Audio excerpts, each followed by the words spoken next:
स्वामी विवेकानंद के success principles. लेखिका स्वाति गौतम।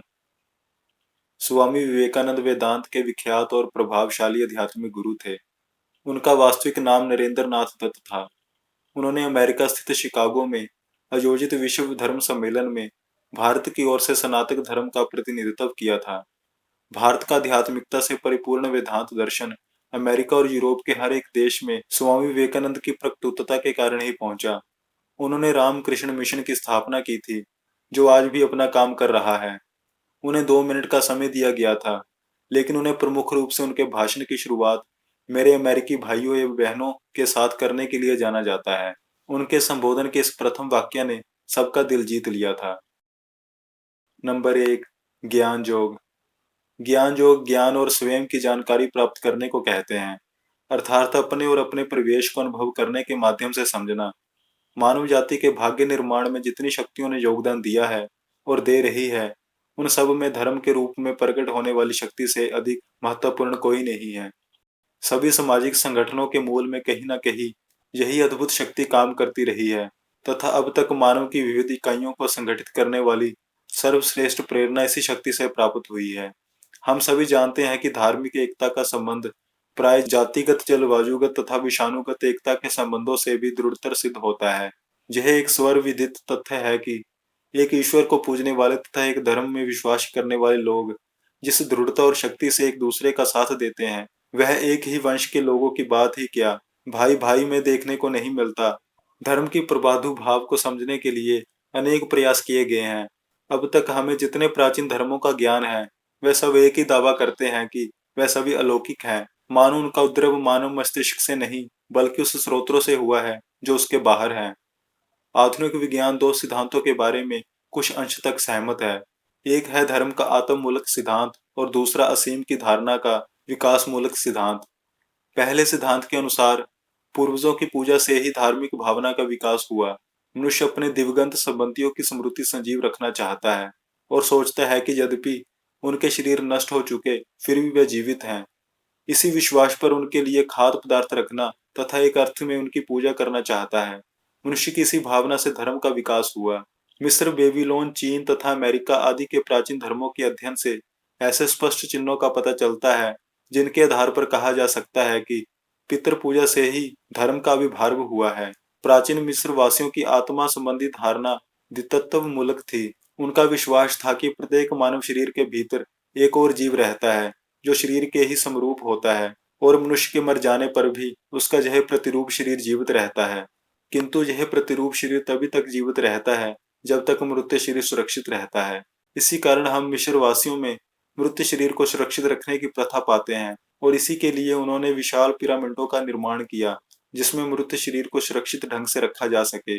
उनकी धारणा थी कि अगर इस शरीर को किसी तरह की क्षति पहुंची तो उस प्रतिरूप शरीर को ठीक वैसी ही क्षति पहुंचेगी। यह स्पष्ट पितृ पूजा है। बेबीलोन के प्राचीन निवासियों में भी प्रतिरूप शरीर की ऐसी ही धारणा देखने को मिलती है, यद्यपि वह कुछ अंश में इसमें भिन्न है।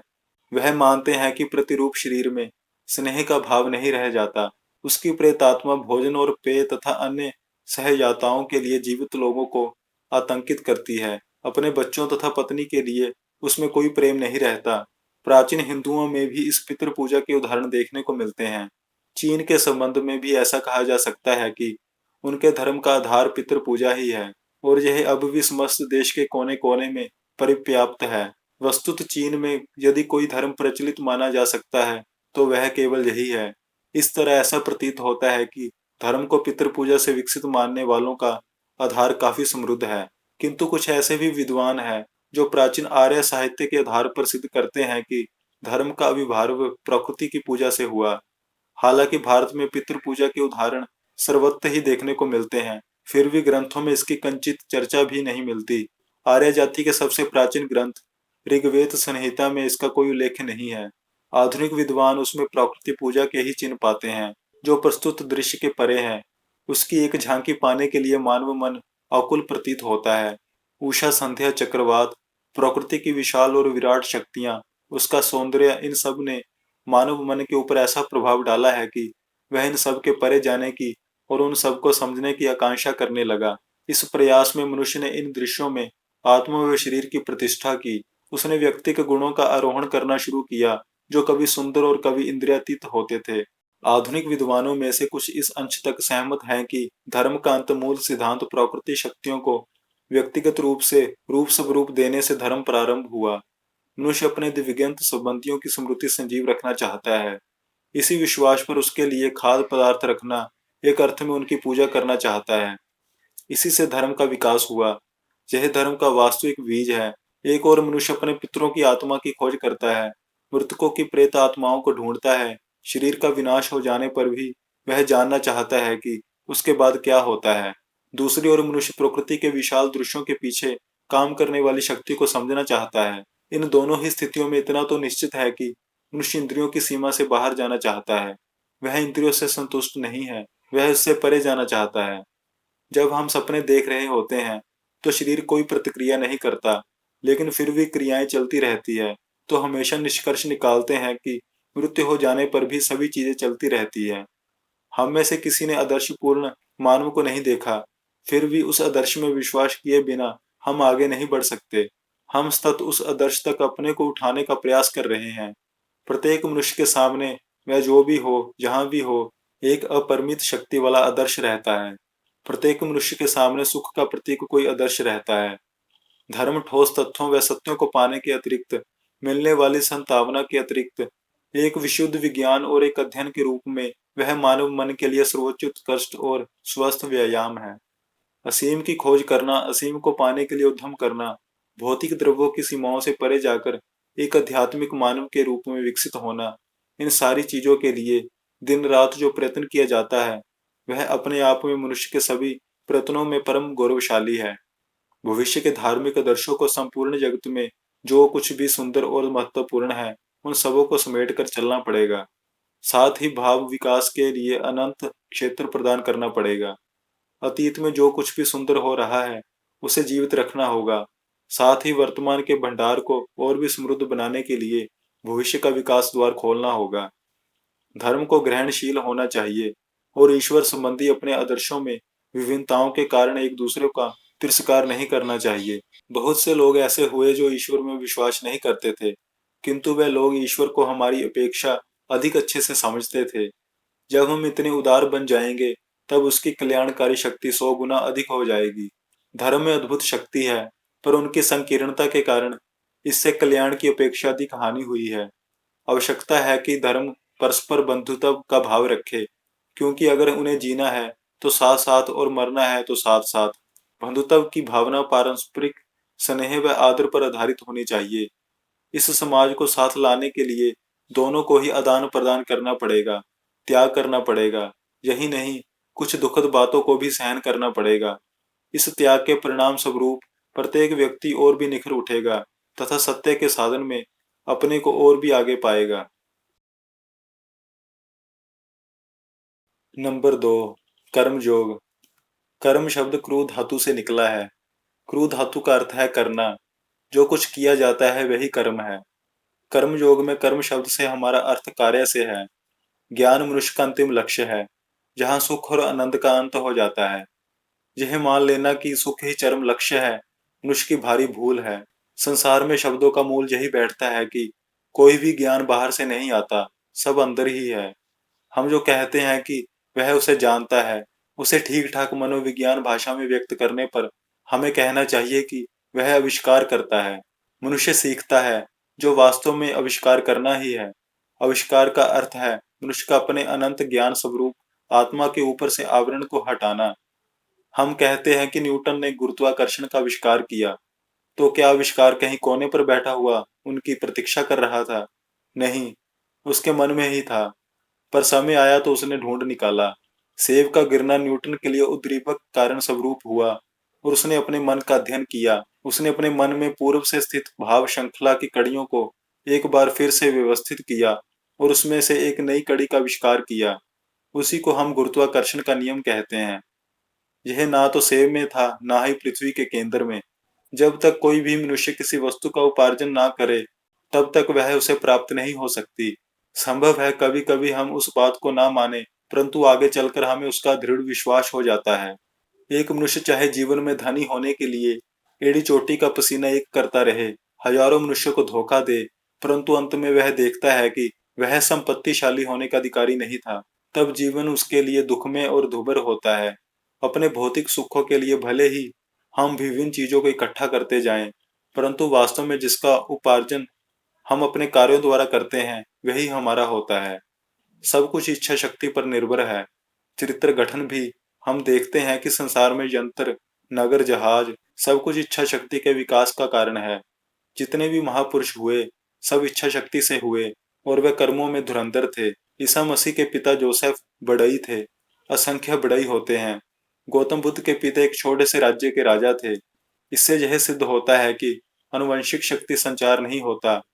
प्राचीन हस्तलिखित प्रतियों में कोई बात लिखी है इसलिए उस पर विश्वास मत कर लो। उस बात को इसलिए भी ना मान लो कि उस पर कोई तुम्हारा जातीय विश्वास है या बचपन से ही तुम्हें उस पर विश्वास कराया गया है। तुम उस पर विचार करो और विशेष रूप से विश्लेषण करने के बाद यदि देखोगे तो उसमें तुम्हारा और दूसरों का भी कल्याण होगा।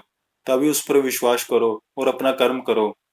केवल वही व्यक्ति सबकी उपेक्षा उत्तम रूप से कार्य करता है जो निस्वार्थ हो, जिसे ना तो धन की लालसा हो, ना ही कृति की, ना किसी अन्य वस्तु की। और मनुष्य जब ऐसा करने में समर्थ हो जाएगा तो वह बुद्ध बन जाएगा। उसके भीतर एक ऐसी कार्य शक्ति प्रकट होगी जो संसार की अवस्था को संपूर्ण रूप से परिवर्तित कर सकती है। ऐसे व्यक्ति कर्मयोग के आदर्श उदाहरण है। नंबर 3, प्रेम योग।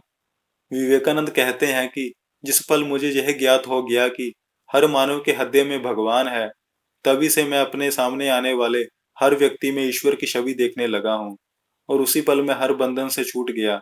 हर उस चीज से जो बंधन रखती है धूमिल हो जाती है और मैं तो आजाद हूँ। विवेकानंद कहते हैं कि ईसा मसीह की तरह सोचो और तुम ईसा बन जाओगे। बुद्ध की तरह सोचो और तुम बुद्ध बन जाओगे। जिंदगी बस महसूस होने का नाम है। अपनी शक्ति हमारी कला कौशल का नाम है। बाहर की दुनिया बिल्कुल वैसी है जैसा कि हम अंदर से सोचते हैं। हमारे विचार ही चीजों को सुंदर और असुंदर बनाते हैं। पूरा संसार हमारे अंदर समाया हुआ है। बस जरूरत है चीजों को सही रोशनी में रखकर देखने की। चारों ओर बस प्रेम ही प्रेम है। प्यार फैलाव है तो स्वार्थ सिकुड़न है। अंत दुनिया का बस एक ही नियम होना चाहिए, प्रेम प्रेम प्रेम। जो प्रेम करता है, प्रेम से रहता है, वही सही मायने में जीता है।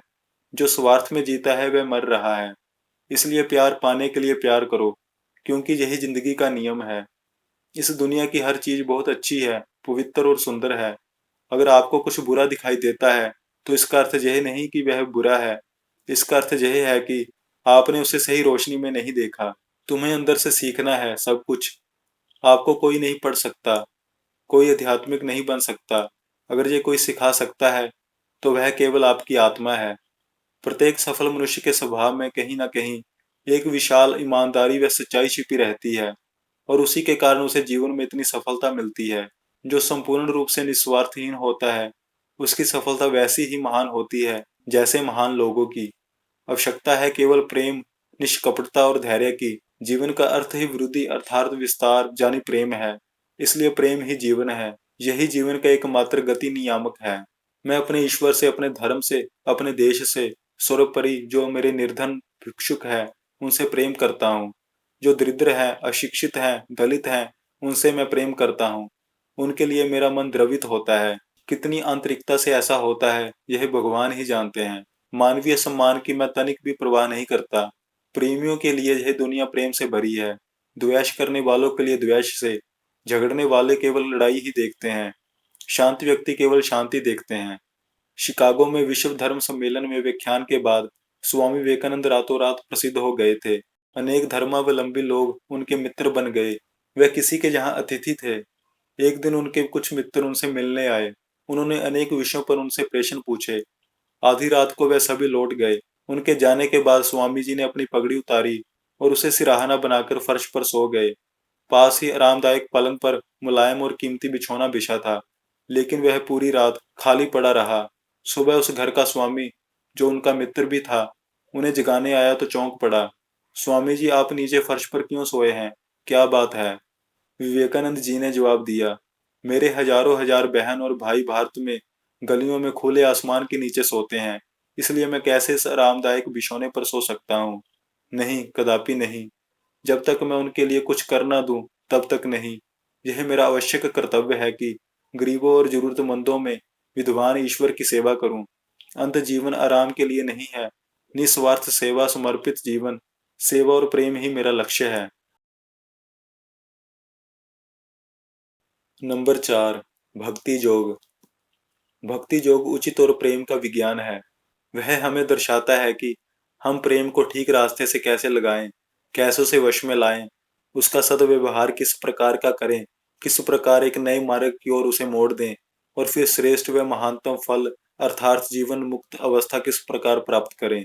भक्ति योग छोड़ने की शिक्षा नहीं देता। वह केवल यह कहता है कि परमेश्वर में आसक्त हो, और जो परमेश्वर के प्रेम में उन्मत्त हो गया, उसकी नीच विषयों में कोई प्रवृत्ति नहीं रह सकती। भक्ति योग का रहस्य यह है कि मनुष्य के हृदय में जितने प्रकार की वासनाएं और भाव हैं, उनमें से कोई भी अधम नहीं। उन्हें धीरे धीरे वश में लाकर उनको तोरत उच्च दिशा में उन्मुक्त करना होगा, जिससे अनंत परमेश्वर प्रमोद दिशा को प्राप्त हो जाए। उनकी सर्वोच्च दिशा है वह जो ईश्वर की ओर ले जाती है, और शेष सब दिशाएं भूखी हैं। भक्ति योग हमें इस बात का आदेश देता है कि हम भगवत प्राप्ति के विभिन्न मार्गों में से किसी का भी त्याग ना करें, किसी को भी अस्वीकार ना करें। नंबर 5, राजयोग। कर्म योग की अंतिम अवस्था समाधि को ही राजयोग कहते थे। आधुनिक संदर्भ में हिंदुओं के 6 दर्शनों में से एक का नाम राजयोग या केवल योग है। राजयोग सभी योगों का राजा कहलाता है, क्योंकि इसमें प्रत्येक प्रकार के योग की कुछ न कुछ सामग्री है। प्रत्येक व्यक्ति में अनंत ज्ञान और शक्ति का आवास है। राजयोग उन्हें जागृत करने का मार्ग प्रदर्शित करता है। मनुष्य के मन को एकाग्र कर उसे समाधि नाम वाली पूर्ण एकाग्रता की अवस्था में पहुंचा देना। स्वभाव से ही मानव मन चंचल है। वह एक क्षण भी किसी वस्तु पर ठहर नहीं सकता। इसी मन की चंचलता को नष्ट कर उसे किसी प्रकार अपने काबू में लाना, किसी प्रकार उसकी बिखरी हुई शक्तियों को समेटकर सर्वोच्च ध्येय के एकाग्र कर देना, यही राजयोग का विषय है। प्रत्येक आत्मा अव्यक्त ब्रह्म है। ब्रह्म एक अतंत प्रकृति को वशीभूत कर आत्मा के इस ब्रह्म भाव को व्यक्त करना ही जीवन का चरम लक्ष्य है। कर्म, उपासना, मनोसंयम अथवा ज्ञान, इनमें से एक या सभी उपयोग का सहारा लेकर अपना ब्रह्म भाव व्यक्त करें और मुक्त हो जाएं। बस यही धर्म का सर्वस्व है। मत, अनुष्ठान, शास्त्र, मंदिर या अन्य बाहरी क्रियाकलाप तो गौण अंग प्रत्यंग मात्र है। राजयोग की साधना में किसी प्रकार के विश्वास की आवश्यकता नहीं। जब तक कोई बात स्वयं प्रत्यक्ष ना कर सको, तब तक उस पर विश्वास ना करो। राजयोग यही शिक्षा देता है। सत्य को प्रतिष्ठित करने के लिए अन्य किसी सहायता की आवश्यकता नहीं। योग का अनुशीलन भी ज्ञान की भांति व्यवस्थित तरीके से होना चाहिए, और इसमें तर्कशीलता का अवलंबन करना चाहिए। रहस्य स्वरूपा मानव मस्तिष्क को दुर्लभ कर देती है। इसके कारण ही आज योग शास्त्र नष्ट सा हो गया है, किंतु वास्तव में यह एक महाज्ञान है। 4000 वर्ष से भी पहले यह आविष्कृत हुआ था। तब से भारतवर्ष में यह प्रणाली विरुद्ध होकर वर्णित और प्रचारित होता रहा है। समाधि में प्रत्येक मनुष्य का, यही नहीं प्रत्येक प्राणी का अधिकार है। इसे निरंतर प्राणी से लेकर अत्यंत उन्नत देवता तक सभी कभी न कभी इस अवस्था को अवश्य प्राप्त करेंगे, और जब किसी को यह आस्था प्राप्त हो जाएगी, तब हम कहेंगे कि उसने यथार्थ धर्म की प्राप्ति की है।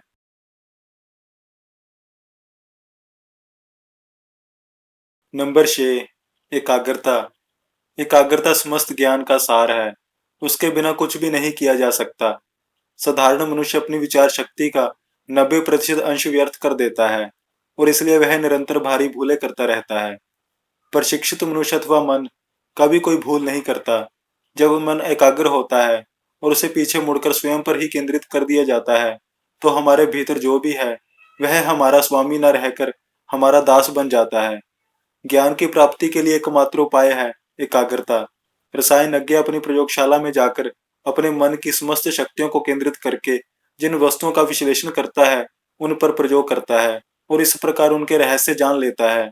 ज्योतिषी अपने मन की समग्र शक्तियों को एकत्रित करके दूरबीन के भीतर से आकाश में प्रक्षिप्त करता है, और सूर्य, चंद्रमा व तारे अपने अपने रहस्य उसके निकट खोल देते हैं। एक बार स्वामी विवेकानंद ने घूमते हुए एक स्थान पर देखा कि कुछ युवक बंदूक के साथ निशानेबाजी का अभ्यास कर रहे थे। लक्ष्य भेदने के लिए उन्होंने कुछ दूरी पर अंटों के खोल लटकाए हुए थे। उन युवकों ने कई बार निशाना लगाया पर चूक गए। लड़कों की यह असफलता को देखकर विवेकानंद मुस्कुरा दिए। लड़कों को उनका मुस्कुराना अखरा और वह गुस्से से बोले, आप जो हमारा मजाक उड़ा रहे हैं, यदि निशाना लगाकर दिखाओ तो जाने। स्वामी जी ने कभी बंदूक पकड़ी भी ना थी, फिर भी पूर्ण निश्चय के साथ चुनौती स्वीकार कर बंदूक हाथ में थाम ली और पूछा कि कहाँ निशाना लगाना है। स्वामी जी ने उनके बताए हुए गोले पर फायर किया और उसे उड़ा दिया। यह देखकर सब हैरान रह गए कि पहली बार में ही निशाना लगा दिया। उन्होंने उसका रहस्य पूछा तो विवेकानंद जी ने जवाब दिया, ये केवल मन की एकाग्रता का चमत्कार है। नंबर 7, कर्तव्य निष्ठा। किसी भी प्रकार के कर्तव्य की उपेक्षा नहीं करनी चाहिए। जो व्यक्ति कोई छोटा या निम्न श्रेणी का काम करता है, वह केवल इसी कारण ऊंचा काम करने वाले की उपेक्षा का कारण नहीं हो जाता। मनुष्य की परख उसके कर्तव्य की उच्चता या हीनता की कसौटी पर नहीं होनी चाहिए। यह देखना चाहिए कि वह कर्तव्यों का पालन किस ढंग से करता है। मनुष्य की सच्ची पहचान तो अपने कर्तव्य को करने की उसकी शक्ति और शैली में होती है। भिन्न भिनाते रहने वाले पुरुष के लिए सभी कर्तव्य निराशाजनक होते हैं। उसे कभी किसी चीज से संतोष नहीं होता और फलस्वरूप उसका जीवन दूभर हो जाता है और उसका असफल हो जाना स्वाभाविक है। हमें चाहिए कि हम काम करते रहें, जो कुछ भी हमारा कर्तव्य हो उसे करते रहें, अपना कंधा सदा काम से भरे रखें, तभी अवश्य हमें प्रकाश और सफलता की उपलब्धि होगी। सामाजिक व्यवस्था के अनुरूप एवं हृदय तथा मन को उन्नत बनाने वाला कार्य करना ही हमारा कर्तव्य है। कर्तव्य का पालन शायद ही कभी मधुर होता हो। कर्तव्य चक्कर तभी हल्का और आसानी से चलता है जब उसके पहिए में प्रेम रूपी चिकनाई लगी होती है, अन्यथा वह एक अभिराम घर्षण मात्र है। यदि ऐसा ना हो तो माता पिता अपने बच्चों के प्रति, बच्चे अपने माता पिता के प्रति, पति अपने पत्नी के प्रति तथा पत्नी अपने पति के प्रति अपना अपना कर्तव्य कैसे निभा सकेंगे। कर्तव्य वही तक अच्छा है जहां तक वह पशुत्व भाव को रोकने में सहायता प्रदान करता है। निम्न श्रेणी के मनुष्यों के लिए, जो और किसी भी उच्च आदर्श की कल्पना नहीं कर सकते, शायद कर्तव्य की यह भावना किसी हद तक अच्छी हो। मानव स्वभाव की एक विशेष कमजोरी यह है कि वह अपनी ओर कभी नजर नहीं डालता।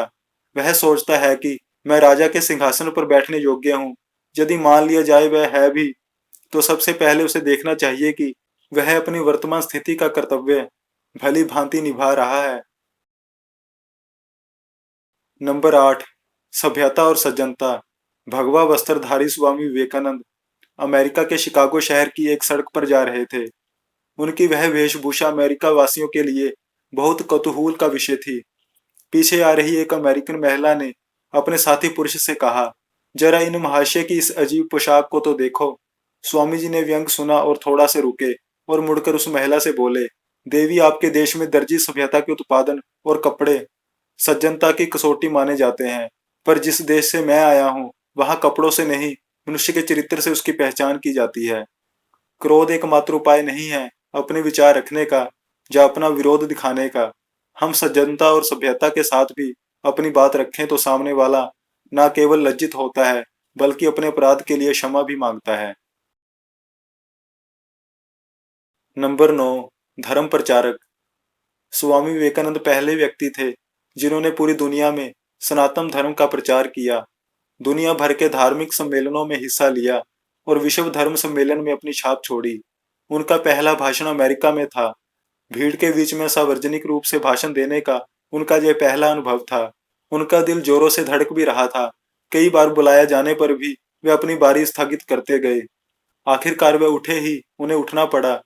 मन में देवी सरस्वती को प्रणाम कर वह बोले, जिसके लिए उन्होंने कोई तैयारी नहीं की थी, अमेरिका वासी बहनों और भाइयों, इतना सुनना था कि हजारों श्रोता अपनी कुर्सियों से उठ खड़े हुए और तालियां बजाकर उनका स्वागत करने लगे।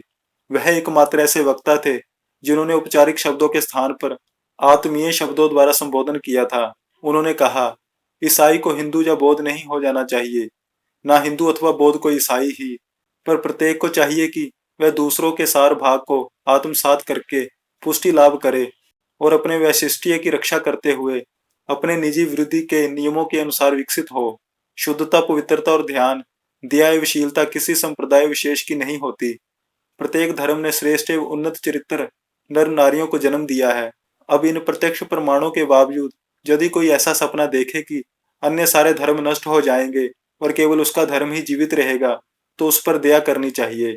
सारे प्रतिरोधों के बावजूद प्रत्येक धर्म की पताका पर यह लिखा है, युद्ध नहीं सहायता, विनाश नहीं ग्रहण, मतभेद और कलह नहीं मिलन और शांति। वह लंदन में थे। ये वही देश था जिसने भारत को गुलाम बनाकर रखा था। उन्होंने भारत की दुर्दशा के लिए आंशिक रूप से विदेशी शासन को भी जिम्मेदार ठहराया। ब्रिटिश शासकों की दृष्टि में भारतवर्ष अंधविश्वास में डूबा हुआ एक अंधकारमय देश था, लेकिन उन्होंने इस विचार को गलत साबित कर दिया। अंतएव वह सोच रहे थे कि अंग्रेज लोग क्या उन्हें धैर्यपूर्वक सुन सकेंगे, लेकिन वहां भी शीघ्र ही स्वामी जी के व्याख्यानों की धूम मचने लगी। समाचार पत्रों में उनकी प्रशंसा होने लगी। एक अखबार में छपा था, लंदन के गणमान्य परिवार की महिलाओं को कुर्सियों के अभाव में ठीक भारतीय शिष्य की तरह जमीन पर पालथी मारकर बैठे व्याख्यान सुनते हुए देखना वास्तव में एक दुर्लभ दृश्य था। स्वामी जी ने अंग्रेज जाति के हृदय में भारत के प्रति प्रेम और सहानुभूति का जो उद्रेक कर दिया है, वह भारतवर्ष के लिए विशेष रूप से लाभकारी होगा। व्याख्यान के बाद एक प्रसिद्ध दार्शनिक ने उनसे कहा, आपका व्याख्यान बड़ा ही सुंदर रहा है महाशय, परंतु आपने कोई नई बात तो नहीं कही। स्वामी जी ने उत्तर दिया, महाशय, जो सत्य है वही मैंने आप लोगों को बताया है, और सत्य उतना ही प्राचीन है जितने की यह पर्वत, उतना ही प्राचीन है जितने की मानवता, उतना ही प्राचीन है जितना कि यह ब्रह्मांड, और उतना ही प्राचीन है जितना कि परमेश्वर। यदि मैं उस सत्य को ऐसी भाषा में प्रस्तुत कर सका हूँ जो आपकी विचार शक्ति को प्रेरित करता है और आपके चिंतन के अनुरूप जीवन यापन में सहायक होता है, तो क्या मेरा बोलना सार्थक नहीं हुआ। नंबर 10। युग पुरुष। जब हिंदू धर्म का प्रतिनिधित्व आडंबर और अंधविश्वास पूर्ण पंडित एवं पुरोहित कर रहे थे, उस समय स्वामी विवेकानंद ने धर्म को पूरी पहचान दी। गुरुदेव रविंद्रनाथ टैगोर ने एक बार कहा था, यदि आप भारत को जानना चाहते हैं तो विवेकानंद को पढ़ें। उनमें आप सब कुछ सकारात्मक ही पाएंगे, नकारात्मक कुछ भी नहीं। रोमियो रोला ने उनके बारे में कहा था कि उनके द्वितीय होने की कल्पना करना भी असंभव है। वह जहां भी गए सर्वप्रथम हुए। हर कोई उनमें अपने नेता का दिग्दर्शन करता। वह ईश्वर के प्रतिनिधि थे और सब पर प्रभुत्व प्राप्त कर लेना ही उनकी विशिष्टता थी। हिमालय प्रदेश में एक बार एक अनजान यात्री उन्हें देखकर ठिठक कर रुक गया और आश्चर्यपूर्वक चिल्ला उठा, शिव! यह ऐसा हुआ मानो उस व्यक्ति के आराध्य देव ने अपना नाम उनके माथे पर लिख दिया हो। वह संत ही नहीं थे, बल्कि महान देशभक्त, वक्ता, विचारक, लेखक और महान प्रेमी भी थे। अमेरिका से लौटकर उन्होंने देशवासियों का आह्वान करते हुए कहा था, नया भारत निकल पड़े, मोची की दुकान से, भंडभूजे के भाड़ से, कारखाने से, हाट से, बाजार से, निकल पड़े झोंपड़ियों, जंगलों, पहाड़ों और पर्वतों से। और जनता ने स्वामी जी की पुकार का उत्तर दिया। वह गर्व के साथ निकल पड़ी। गांधी जी को आजादी की लड़ाई में जो जन समर्थन मिला, वह विवेकानंद के आह्वान का ही फल था। इस प्रकार वह भारतीय स्वतंत्रता संग्राम के भी एक प्रमुख प्रेरणा स्रोत बन गए। उनका कहना था, उठो जागो, स्वयं जाकर औरों को जगाओ, और तब तक रुको नहीं जब तक लक्ष्य प्राप्त न हो जाए। जब बात राष्ट्रीय कल्याण की थी, तो उन्होंने कहा कि मुझे और किसी की आवश्यकता नहीं है। जगत माता की कृपा से मैं अकेला ही 1 लाख के बराबर हूँ, तथा स्वयं 20 लाख बन जाऊंगा। नंबर 11। देशभक्त। प्रत्येक राष्ट्रीय का एक अपना जीवन वर्त है, जो विभिन्न जाति समूह की श्रृंखला अवस्थिति के लिए विशेष आवश्यक है। जब तक वह राष्ट्रीय उस आदर्श को पकड़े रहेगा, तब तक किसी तरह से भी उसका विनाश नहीं हो सकता। किंतु जीवन वर्त का परित्याग कर किसी दूसरे लक्ष्य की ओर दौड़े तो जीवन निश्चित ही समाप्त हुआ समझना चाहिए। सर्वसाधारण को शिक्षित बनाइए, उन्नत कीजिए, तभी एक राष्ट्र का निर्माण हो सकता है। राष्ट्र जो झोंपड़ियों में निवास करता है, अपने पौरुष को भुलाकर बैठा है, अपना व्यक्तित्व खो चुका है। हिंदू, मुसलमान या ईसाई के पैरों से रोंदे हुए लोग यह समझ बैठे हैं कि जिस किसी के पास पैसा हो, वह उसके पैरों से कुचले जाने के लिए ही हुए हैं। उन्हें उनका खोया हुआ व्यक्तित्व प्रदान करना होगा, उन्हें शिक्षित बनाना होगा। किसी राष्ट्र में यदि तुम्हें कुछ कार्य करना है, तो उस राष्ट्र की विविधता को अपनाना होगा। हर व्यक्ति को उसकी भाषा में समझना होगा। अगर तुम्हें अमेरिका या इंग्लैंड में धर्म का उपदेश देना है, तो तुम्हें राजनीतिक विधियों के माध्यम से कम काम करना होगा। आदमी प्रतिदिन सवेरे अपना घर साफ करता है उसे इतना पुण्य प्राप्त होता है, उसे मरने पर स्वर्ग मिलता है। राष्ट्र भी घर के समान है। यह प्रश्न केवल भाषा का है। बात एक ही है, लेकिन हर जाति हर वर्ग को समझनी है। प्रत्येक जाति के हृदय को स्पर्श करने के लिए उसकी भाषा बोलनी पड़ेगी। हमारे राष्ट्रीय पतन का वास्तविक कारण है कि हम दूसरे राष्ट्रों से नहीं मिलते जुलते। यही अकेला और एकमात्र कारण है कि हमें कभी दूसरों के अनुभवों के साथ अपने अनुभवों के मिलान करने का अवसर नहीं प्राप्त हुआ। हम कुएं के मेंढक बने रहे। हमारा समाज खराब नहीं है, अच्छा है। मैं केवल चाहता हूं कि वह और भी अच्छा हो। हमें झूठ से सत्य तक, बुरे से अच्छे तक पहुंचना नहीं है, पर सत्य से उच्चतर सत्य तक, अच्छे से अधिक अच्छे तक, यही नहीं, अधिकतम अच्छे तक पहुंचना है। मैं अपने देशवासियों से कहता हूं कि अब तक जो तुमने किया तो अच्छा ही किया। अब इस समय और भी अच्छा करने का अवसर आया है।